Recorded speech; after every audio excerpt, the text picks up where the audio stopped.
Okay, it is 11 o'clock. Monday, let's call this meeting to order, please. First thing we need to do is recognize our new commission member, Leonard Lenny Cristo. Welcome, sir. Glad to have you on board with us. Thank you for joining, sir.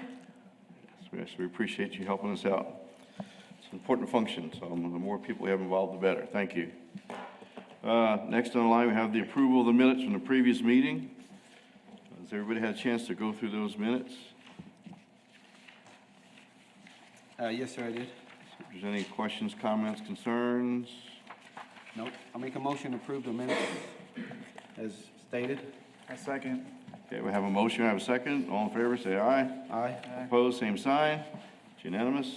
Minutes are approved. We'll sign them at the end here to make them official. Yes. Next will be the approval of the daily action log. I've added the daily action logs to your packets. There are a couple of them on the very top part of the daily action log that was missed on the last meeting. So we've added them on there, so we've got record of them.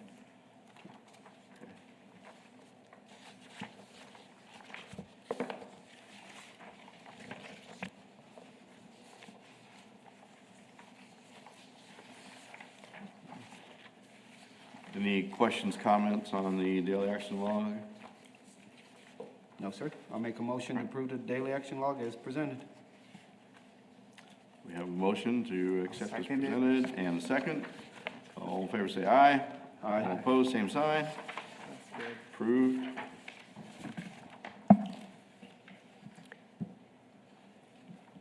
And JJ, number 5 on the agenda, we are going to pull this and not discuss this today. We may be bringing that back, Oh, but we're going to jump right over number 5 and move on to number 6. oh, okay. Okay. Item number 6, the consideration of appeals from fire department promotional exam administered on March 7, 2025. Yes, sir. So in your packets, we've got the first appeal. It was appeal for exam question 49. If you'll take a look, the appeal form, it's a 3-page form. So I'm going to give you all the opportunity to read through this. So we'll have a few minutes of silence while you read through that. But the appeal is listed first. Immediately following that is the test writer response, and I'll get into that as soon as y'all finish the appeal, reading that to yourselves. So let me know when you're finished and we'll move forward.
Okay, I believe everybody's had the opportunity to read through the appeal. If you flip to the next page, we've got the lieutenant's exam question 49, as it was listed on the exam. The instructions say that questions 35 through 51 were taken from the Fire Department Incident Safety Officer, 3rd edition, by David Dodson. It says to select the best answer for questions 35 through 51 based solely upon the material presented in this source. Question 49, when dealing with a wildland fire, a constant minimum flame height of over blank feet is considered too intense for a direct attack on the head of the fire, page 195. A, 2, B, 4, C, 6, and D, 8. So the following page I have from the textbook that it's referring to. Test writer's response says, the question is directly from the book out of the highlighted awareness tips section. In the awareness tips section, the author describes the dangers found at different flame heights. Less than 4 feet, the fire can generally be attacked directly using hand lines and tools. 4 to 8 feet, the fire is too intense for a direct attack on the head. 8 to 11 feet, the fire presents serious control problems. Direct fire attacks are dangerous.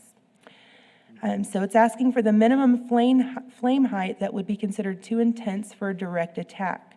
The statements in the awareness tips section clearly state that flame heights under 4 feet are okay, but 4 feet and above are too intense for a direct attack. This is again from the test writer.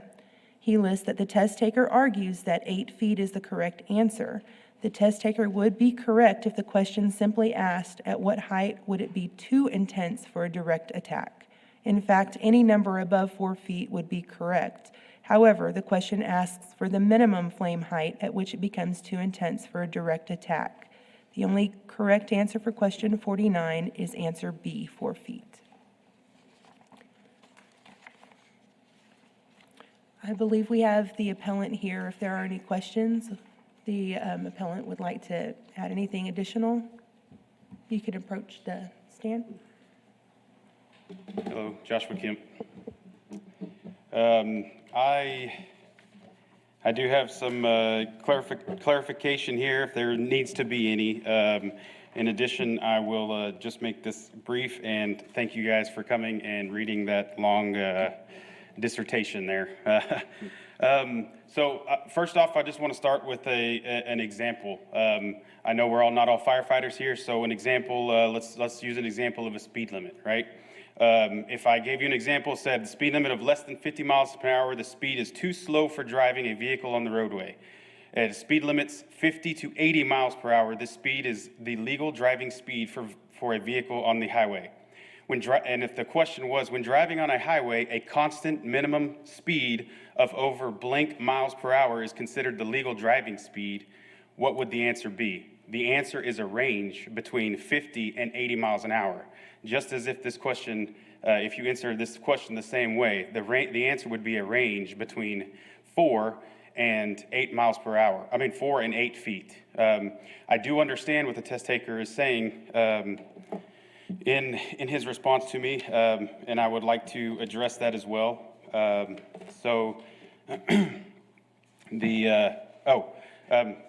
to my example real quick. If I say that I'm driving a constant minimum speed of 55 miles an hour, would I be driving within the legal speed limit? The answer is yes, I would. Okay, so anything between, it doesn't change the answer just because the test writer inserts 2 words in there, which is constant minimum. It does not change that the answer is between 4 and 8 feet. That's always going to remain the answer, at least compared to the source material. Okay. The second point here, the test writer's response to my appeal. Again, as thank you, Christine, read out to us the test writer's response. And I'm just going to just go to the very bottom sentence here. Actually, no. Let me start with the beginning. The test writer says this question came directly from the book. There is words that are directly from the book, but there also is words that are directly from the book in another section.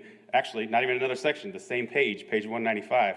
As you see in my dissertation there, if you'll read 2 sentences below. It says, and let me pull it up so that way I don't misquote. It says, "The observation of flaring with flame lengths over 8 feet can be considered an imminent threat if initial attack crews are attempting a head-on fire attack." Okay, so if we're studying thousands of pages of material, and that is the only constant minimum number in that whole entire page. If you look through that entire page there, you'll see that that's the only constant or minimum reference number. But we'll get to that a little bit more here in just a second. The very last sentence here, that the test writer's response to my appeal was, "However, the question asks for the minimum flame height." That is correct. That is what he asked for. But he also inserts in there, in his statement, "at which it becomes." In a question, does it say anywhere "at which it becomes"? It does not. So therefore, you can't add in additional information after the question was already written, after the test was already taken. That "at which it becomes" changes the question entirely. That's not the same question as what he asked us on the test. Okay? Therefore, that is actually incorrect as well. That is not what the question is asking. You may say that it's what it infers. Okay, if we're going to talk about inferences, then we're talking about you can infer a lot of things. Kind of like potentially somebody could say, well, I inferred that the observation of flaring with flame lengths over 8 feet can be considered an imminent threat if initial attack crews are attempting a head-on fire attack. It's still discussing a head-on fire attack. It's actually giving you an over 8 feet, over implying a minimum number. And it talks about the flame lengths. Okay, imminent threat. I will say that was also discussed in this book. I will let you guys make your own conclusion on that because I didn't write any more information on that at this point. But an imminent threat just means it's something so dangerous that you must have that you must do a firm intervention.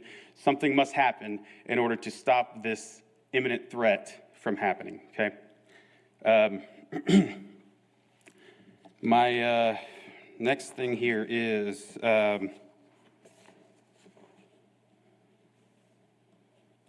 again, since the awareness tip box ranges between 4 and 8 feet, the only place on page 195, which is the reference material, the only place on 195 that points to a constant minimum number is 8 feet. Again, if the question is, as it's stated, which is, when dealing with a wildland fire, a constant minimum flame height of over blank feet is considered too intense for a direct attack on the head of the fire. Again, that does not change the answer. It would still be 4, 6, or 8. That's too ambiguous of a question, okay? If we're going to pick the best possible answer, it would be 8 feet, because that is the only spot on page 195 that we have a constant or a minimum number of a flame height. That's discussing a head-on fire attack. Finally, we can discuss and it was in my appeal there, flaring. Flaring refers to an imminent, flaring refers to an intermittent number, not a constant number argument, okay? So somebody could argue here and say, well, flaring is talking about an intermittent number, not a constant number. If we look, though, further and we see the sentence just above the sentence that I'm referencing on page 195, the author says, by evaluating wildland fire behavior, and gives 3 examples of wildland fire behavior. The 3 examples are potential for blowup, signs of flaring, and flame length.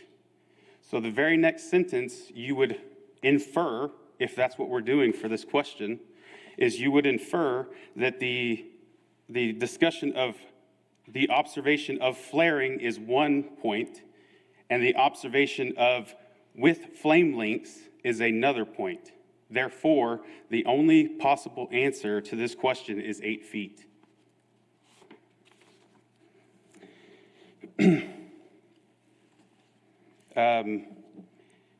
Again, in conclusion, the reason why we're here is to make sure that this thing is as fair as possible, and that that we get to take the test in the best, most fair way that we can. And that our questions are answered in the most fair, best way that they can be answered. Unfortunately, sometimes whenever the test writer or anybody who is writing this test tries to make it where it is so complicated that all of our people are within a few points here or there in number-wise, which we were, then potentially that's where we run into the problem of the test writer trying to make the question a little bit ambiguous, but still putting a correct answer in there might incidentally provide an incorrect answer as well. So again, I would just encourage you guys to please review that, the information that I gave to you, and thank you for your time. Thank you. Thank you.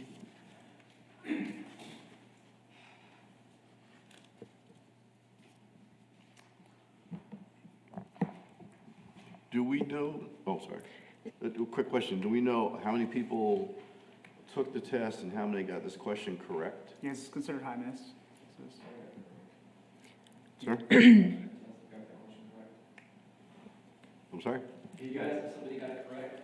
I want to, if there's, I don't know how many applicants there were, how many of the applicants, like, if there was 10 people who took the test, I believe 7, and it was hard, I know 3 got correct. Me and 2 other people I know got that. so 4 out of 7 got it wrong, basically. yeah. I'm sorry. Hello, my name is John Sanchez. I also took the test. I know that myself and then 3 other people got it correct. I'm not sure of any others, but I did get it correct, and I would like to keep the question as is, if possible. Thank you. I believe when I looked at this, there was 4 people that got it correct. I don't know what the other answers were selected on the ones that got it incorrect. So 4 out of 7 got it correct, basically. Yeah, like how many chose 6, how many chose 4, how many chose 8?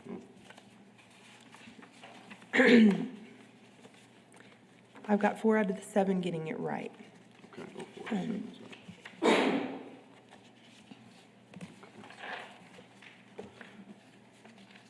You ready for me now, Christine? Yes, sir. Patrick Brody, Fire Chief.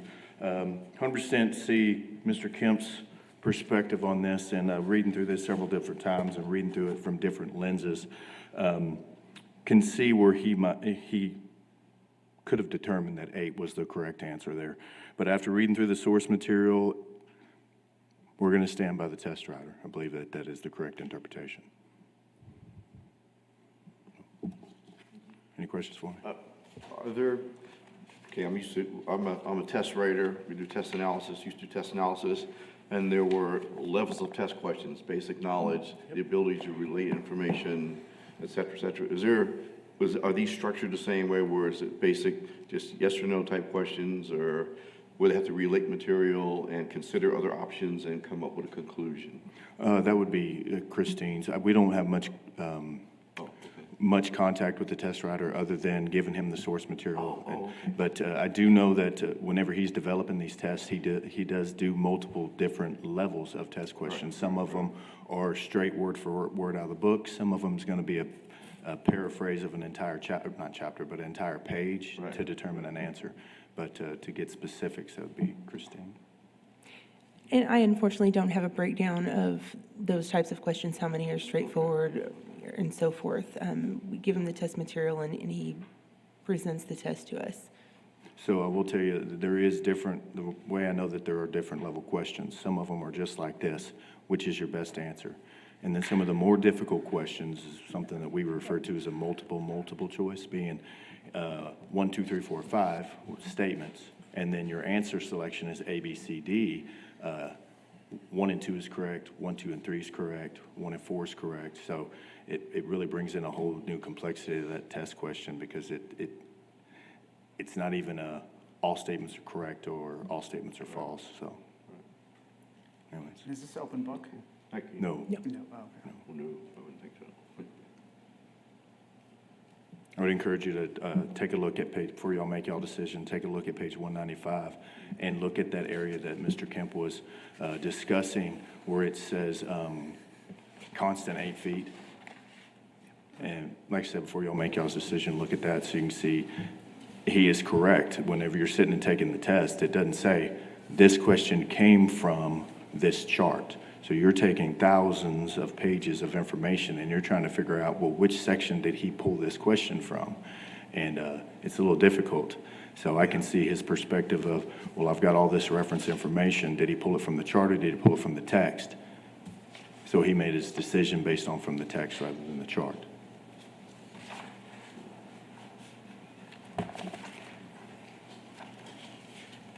Okay, thank you. Thank you.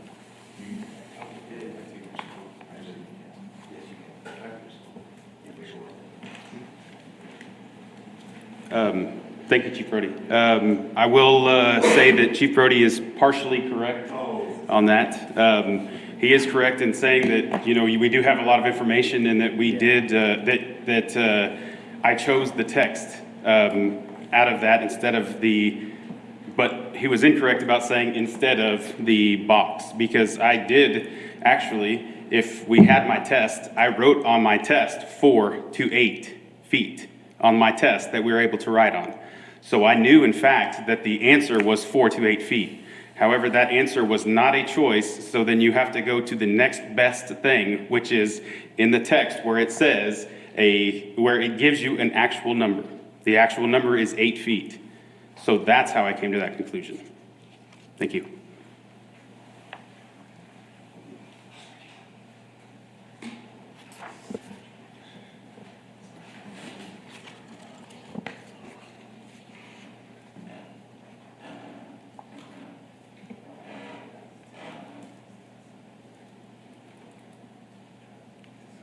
Debate to support what the Chief said.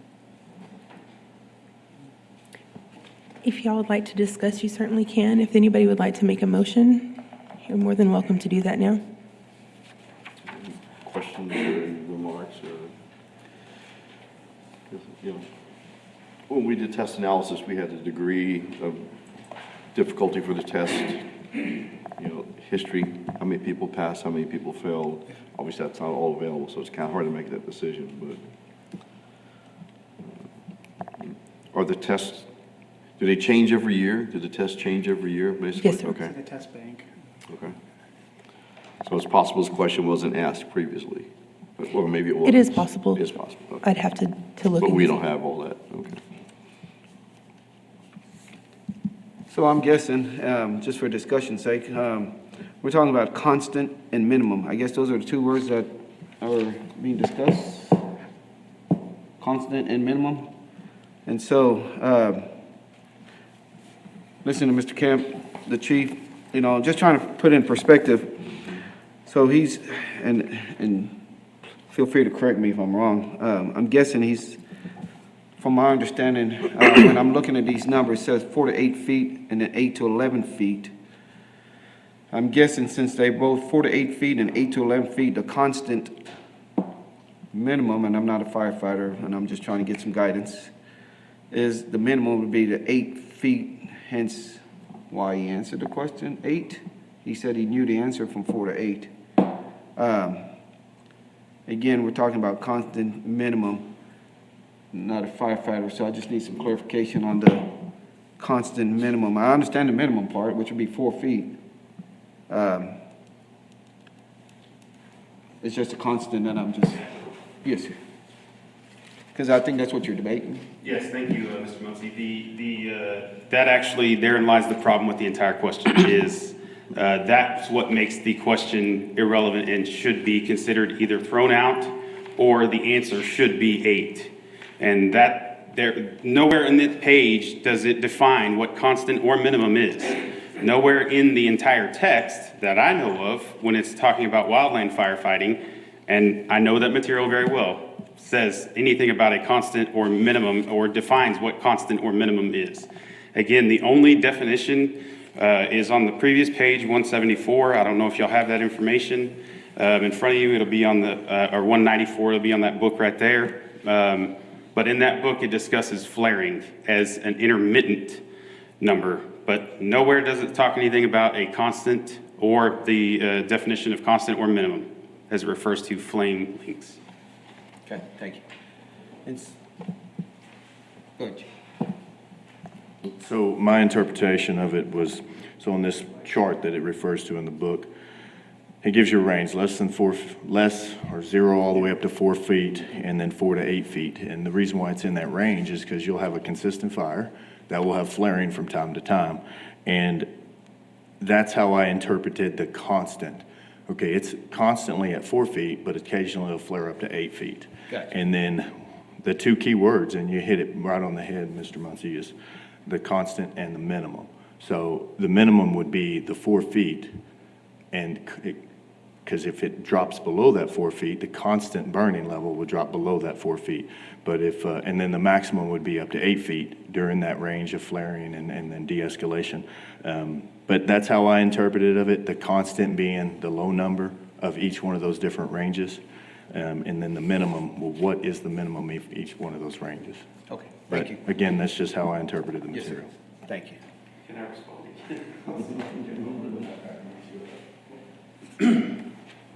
Thank you, Chief Brody. The thing with that is, again, is that's looking directly at that chart. That chart says, yes, I don't disagree with that. We all know the chart says 4 to 8 feet. We've seen that, we can see it there. But you cannot disregard the rest of the information in that source material. If we disregard the rest of that information, that source material, what is the point? Can we not just get, here's what your source material is, and answer the question off from that? Because if that was the case, then yes, we could answer that appropriately. However, we cannot make that answer appropriately because that information is not directly in there. Again, like Chief Brody said, as he said, that's his interpretation of it. If that's what we're testing on is interpretation of the information, then are we trying to be judges? No, we're not. We are testing off the knowledge of facts. It actually says that in Civil Service 143 and in our local code. If you look there, the testing is supposed to be based off from facts and not perceptions. So, thank you. On the appeal form, the candidate had listed that what they were liking the outcome to be is for the answer to be changed to D. You can do that. You can take another option. If you decide that maybe you want to allow multiple answers to be correct, if you want to have the test question thrown out, or if you want to keep it as is, that it is a correct answer, you can do that as well. So I know if you eliminate a question, that changes the grading scale, and some people that previously passed they may not pass. And if you allow it, again, somebody who didn't pass, so there's repercussions either way you do that.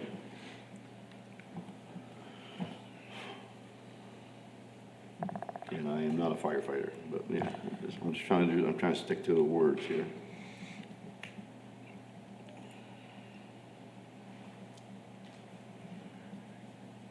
I'm good with what Chief said.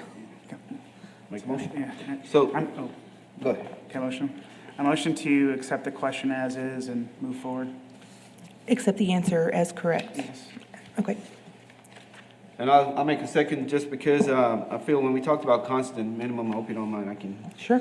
Constant minimum, when we talked about constant minimum, and y'all did a good job presenting that, is because the constant minimum would be at a 4. The constant maximum, I guess, before it changes into the next category, would be the 8. So the constant minimum, to me, would be the 4 at the far end. So that's why I second the motion.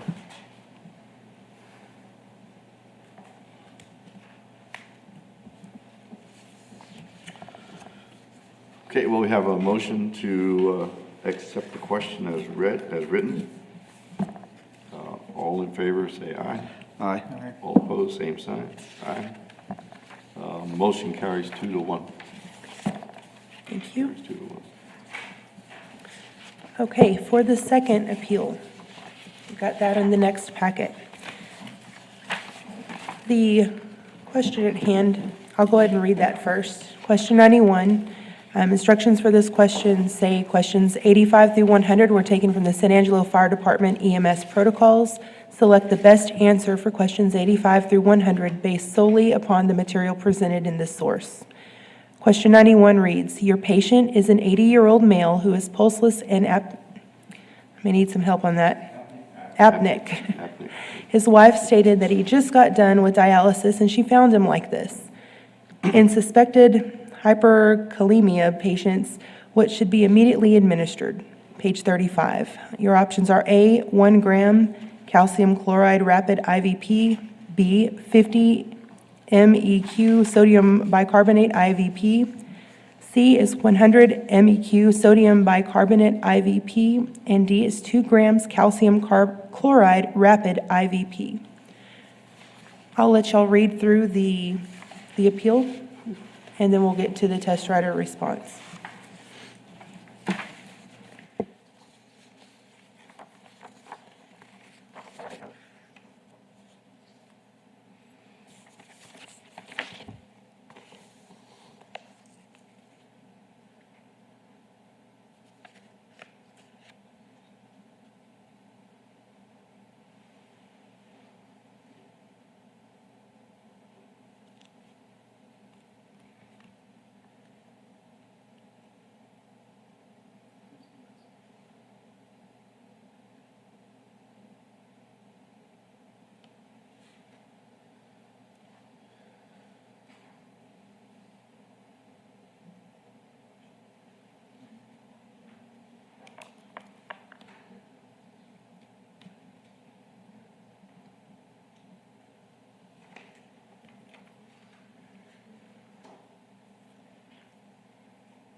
I believe everybody's got through the appeal.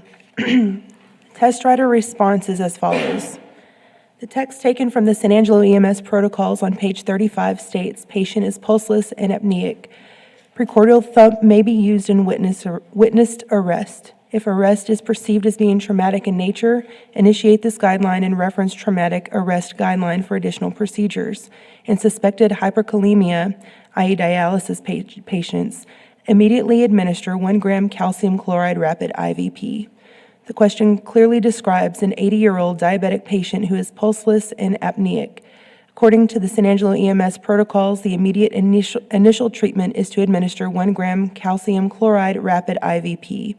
The test taker argues that answer B, 50 MEQ sodium bicarbonate IVP, should also be correct. The patient was described as in cardiac arrest, which changes your treatment plan. Calcium is the immediate drug needed for this patient. If the patient was alive with signs and symptoms of hyperkalemia, then the sodium bicarbonate would also be a possible treatment. The protocol above clearly states, if arrest is perceived as being traumatic in nature, initiate this guideline and then reference traumatic arrest guidelines for additional procedures. In this instance, the protocol states to immediately administer 1 gram calcium chloride rapid IVP and then reference the traumatic arrest guideline for additional procedures. The only correct answer for question 91 is answer A, 1 gram calcium chloride rapid IVP. We have included the cardiac arrest chart that's referenced right behind that.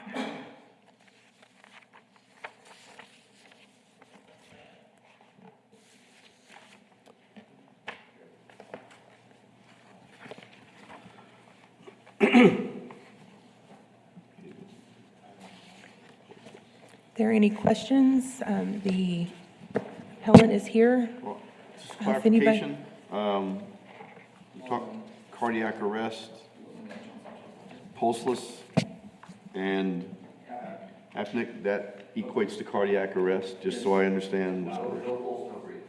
Okay. I just want to make sure I know what I'm looking at. Okay. Sure. John, will you turn on the mic? There you go. Okay. My name is John Sanchez. The question was, your patient's an 80-year-old male who is pulseless and apneic. Basically, they're not breathing, their heart's not working, they're basically dead. It states that the wife found him when he was done with dialysis, and then it immediately goes to, in suspected hyperkalemia, what should you immediately administer? Hyperkalemia is excess of potassium in the blood, which can cause arrhythmias that could lead to cardiac arrest. Dialysis, in order to be on dialysis, you have to be in end-stage renal failure, and part of dialysis is reducing those potassium levels in your blood. He found this on page 35, and he stated, it does say 1 gram of calcium chloride, because calcium chloride would help protect the heart in that case.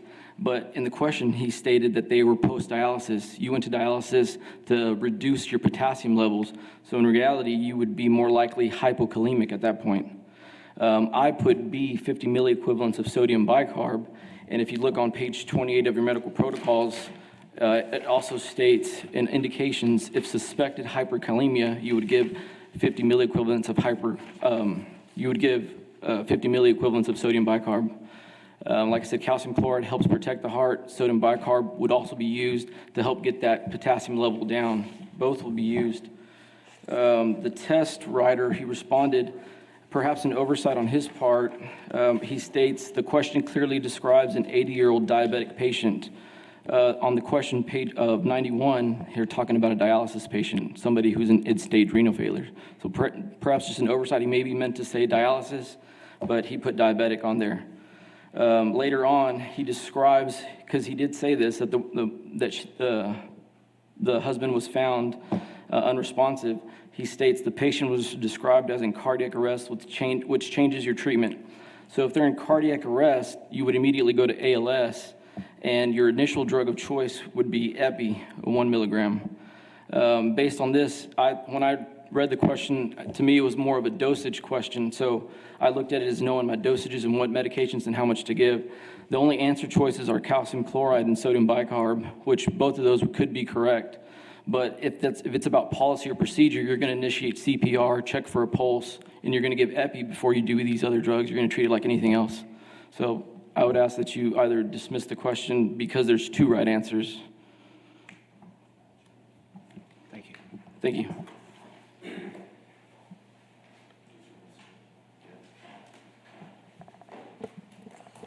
Mason Matthews, I'm the EMS administrator. Obviously, have an intricate relationship with the protocols. I don't like, just kind of speaking to, I don't like his reasoning. He referenced traumatic cardiac arrest. This is not a traumatic arrest, first of all. This would be a medical cardiac arrest. There is issues there, both of them, both in the protocols. It does reference calcium chloride for hypokalemia, and so does sodium bicarb. The difference is in the actual protocols, calcium chloride is the only one that's referenced for cardiac arrest. Sodium bicarb just says hyperkalemia. It does not reference cardiac arrest specifically. John was absolutely correct, and I know that epi's not one of the answers, but in all cardiac arrest, the first-line medication is epinephrine, but obviously that is not one of the answer choices there. So just kind of giving some reference to all of it, but it does, in the first, if y'all have the protocols there, if you go to the very beginning where it lists the medications and lists what they're listed for, I believe calcium chloride is the only one that says cardiac arrest. But they are both given in hyperkalemia. Thank you.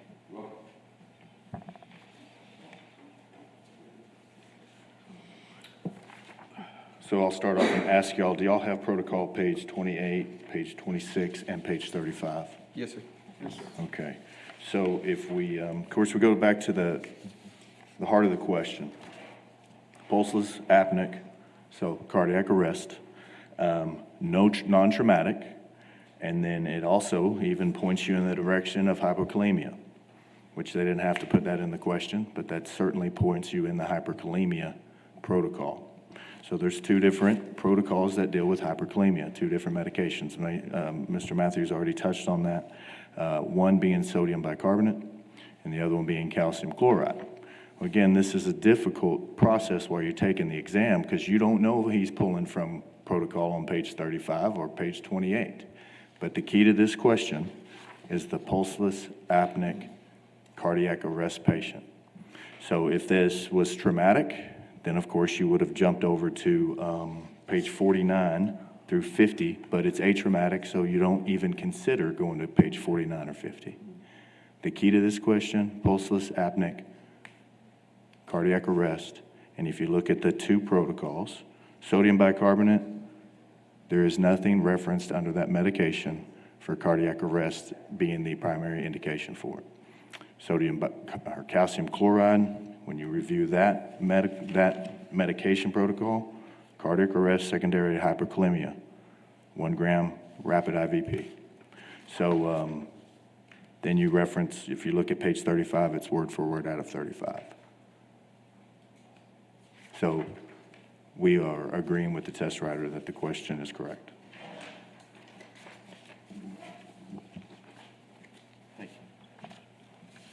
I'm gonna say one more time, obviously I don't have a dog in the fight either way. He's absolutely correct.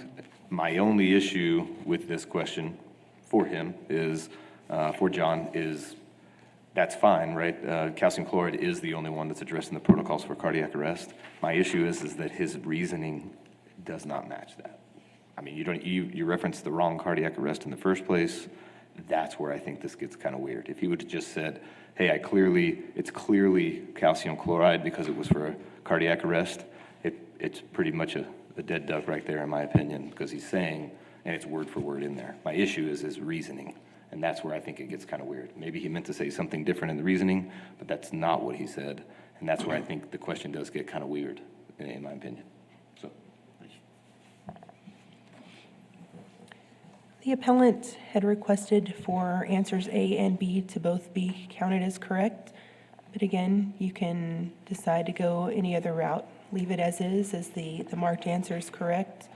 We can throw the question out, accept multiple answers. If you'd like to have any discussion, anything that wasn't clear, we can do that now, or if there's a motion, we can go ahead and take that.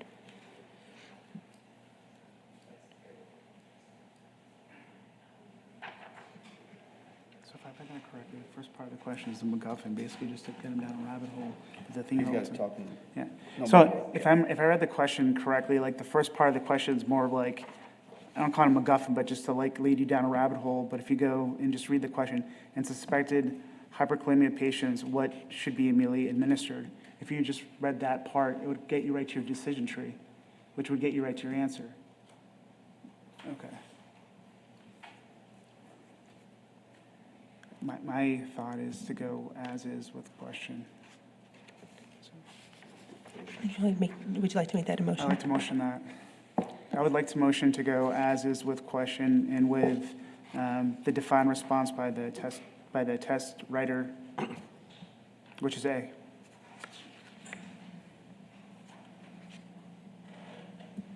Do we have a second? I was still reviewing. Okay. Just. We can make a comment. I would just want to make a comment for the record that Mr. Christo is exactly right, and that is how this test writer writes all of his questions, Oh, yeah. including the previous one. That's why he puts erroneous information in there, and sometimes it will get him. So just want to let you guys know that that is potentially something to consider, if not now, in the future. Thank you. Yeah, my context is coming from the intelligence community. As an intelligence officer, questions were written like this purposely to confuse you and to be able to disseminate the best answer. So I'm very familiar with these type of questions, and I've written these type of questions before. And I saw the game right away just by reading it. I was like, oh, okay, that's why they did it. And it's easy to fall down that rabbit hole if you haven't been trained on those skills to differentiate that. So, over. Thank you, Mr. Cristo. And yes, in addition to that, again, I want to remind you guys that the purpose of this test is not to test you on your testing ability. The purpose of this test is supposed to be to test you on your knowledge of the skills of your position.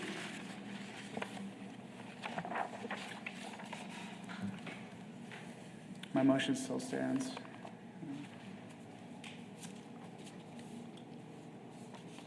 So we have a motion to keep the question as is, correct? And you seconded? I have not seconded. Oh, you have, okay, I'm sorry, okay, I'm I sorry. didn't know if you had any more discussion. No, I was along his train of thought there, Sure. we're looking at the questions and the level of questions, degree of difficulty, et cetera, et cetera. What is the purpose of the question? I'm looking at the words I'm matching up in here, and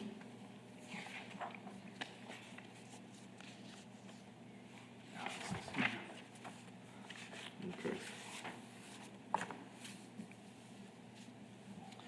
Okay, I am no medical expert, I'm just using the words I'm looking at in front of me, trying to figure this out.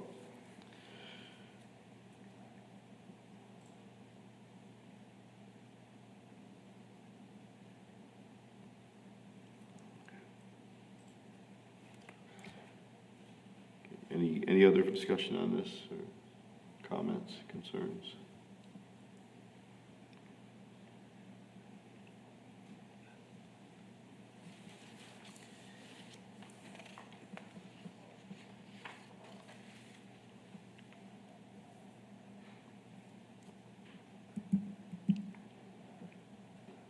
I'm keying on the cardiac arrest part, is what I'm looking at.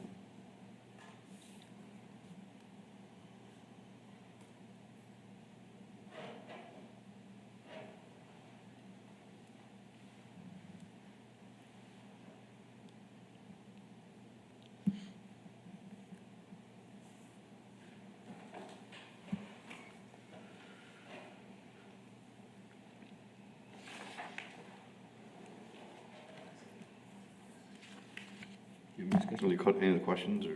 I don't, I just read the back of this page where it says calcium chloride, Right, 1 gram, yeah. It's calcium chloride and the sodium over here. Yes, sir. Okay. I'll make a second, to prove the, leave it as is. Okay, so I have a motion to keep the question as is. I have a second. All in favor, say aye. Aye. All opposed, same sign. Okay, motion passes, question stays as is.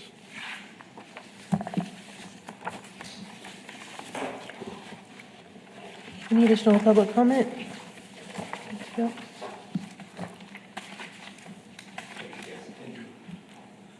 All right, so that'll bring us to adjourn.